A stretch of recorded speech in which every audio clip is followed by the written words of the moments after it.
I'm 71 years old, and I built a life I never actually lived in. I don't mean that figure. I mean I spent decades constructing something that looked like a life, a career, a house, a reputation, without ever really learning how to be inside of it. People used to tell me I was doing well, successful, dependable, the kind of man who had things figured out.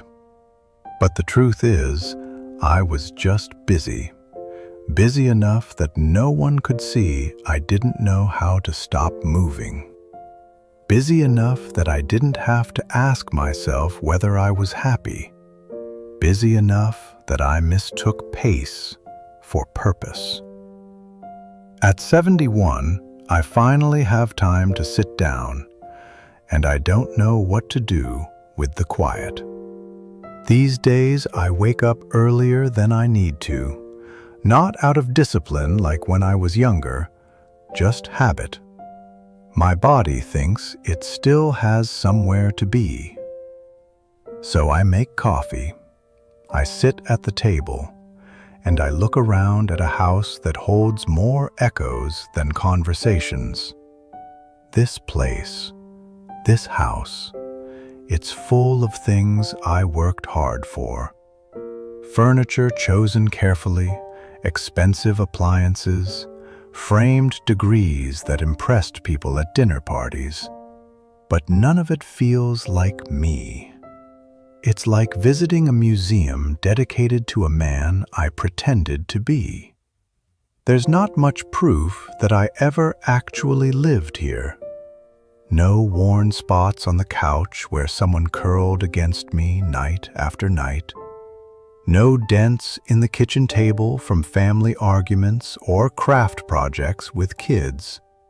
Just neatness, order, surfaces wiped clean, a life arranged but not experienced. When I was in my 30s, I remember believing I was reasonable. I thought the sacrifices made sense. Long hours, missed birthdays, phone calls cut short because something came up. I wasn't chasing wealth, not really. I was chasing certainty, trying to outrun that feeling that I wasn't enough yet. I thought if I could just get there, wherever there was, then life would finally begin. I thought there would be a moment when someone would hand me a certificate that said, "You made it. You can rest now. You can enjoy what you have." That moment never came. Instead, I told myself, I'll slow down once the promotion comes. I'll be more present once things stabilize. I'll call them back when I have the energy to give them my full attention. I'll make time later. Later is a myth. You don't notice that until you run out of it. I had a wife once. I can't pretend I didn't love her. I did. But I loved her the way a distracted man loves, in theory more than in practice. She used to sit on the porch in the evenings. She'd ask me to come out with her, just to watch the light change, just to be there. I always said the same thing. Give me a minute. I never meant it as a lie. It just always became an hour, or a night, or a year. We didn't fall apart because of anger. It wasn't dramatic. It was erosion. Silence doing what shouting never could. One day, she stopped asking. I didn't notice right away. That might be the worst part. I didn't lose friends. I just didn't water the friendship enough for it to survive.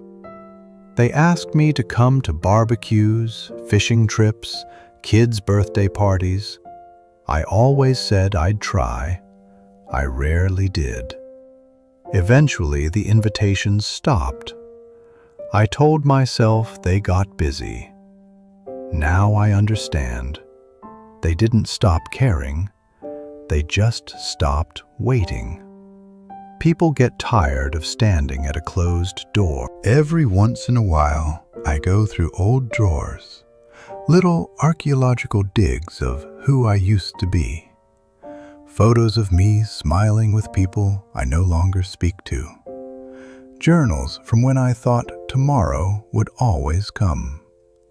Movie ticket stubs from nights that felt ordinary at the time, but now feel like proof that I wasn't always alone. Sometimes I find notes she wrote, not love letters, reminders. Pick up milk. We need to talk. Please don't forget. It's strange how those feel heavier than any emotional confession could. They weren't instructions. They were offerings. Ways of saying, be here with me. Ways of saying, I'm trying. Will you? I didn't see that. I thought they were tasks. A few years ago, I got sick. Nothing dramatic, just something that reminded me I'm not as invincible as I once pretended to be. Lying in that hospital bed, I kept thinking, there should be someone here. But I'd built a life too functional for companionship, too responsible for connection, too efficient for love. The nurses were kind, but the kindness of strangers hits differently when you realize you never made enough space for the people who were supposed to sit beside you. What I understand now is this. A life isn't built by what you earn. It's built by what you pay attention to. I paid attention to the future. I paid attention to expectations. I paid attention to proving I was worth something. I did not pay attention to the life that was happening in front of me. I didn't notice the way she laughed when she was tired. I didn't notice the way Sunday mornings smelled different than weekdays. I didn't notice how silence between two people changes shape. First warm, then neutral, then sharp enough to cut. I didn't notice that absence can look like competence, that you can do everything right and still lose the things that matter. People think regret is about something you did. Mine isn't. Mine is about the things I never made real. The conversations postponed. The visits delayed. The apologies rehearsed, but never spoken out loud. The people I assumed would be there when I finally had time for them. I built a beautiful house. I never built a home. If you're younger than me, I'm not going to tell you what to do. I don't have the authority for that. I spent too long believing my way was the responsible one.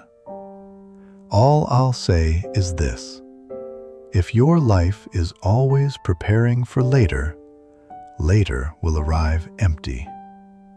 If you're always almost living, you'll look back and realize you spent years hovering outside your own days like a guest. If someone is waiting for you to show up, not physically, but emotionally, show up now. Don't wait to feel ready. Ready is another myth. People aren't waiting for you to be perfect. They're waiting for you to be there. I'm 71. I don't know how many years I have left. What I do know is that I am finally learning how to sit in my own life without feeling like I should be somewhere else. Sometimes I make 2 cups of coffee, even though I live alone. Not out of grief, just respect. One for me, one for the version of myself who finally arrived. I sit in the porch chair I used to ignore. I watch the light change. I listen to the world existing without urgency. It's not dramatic.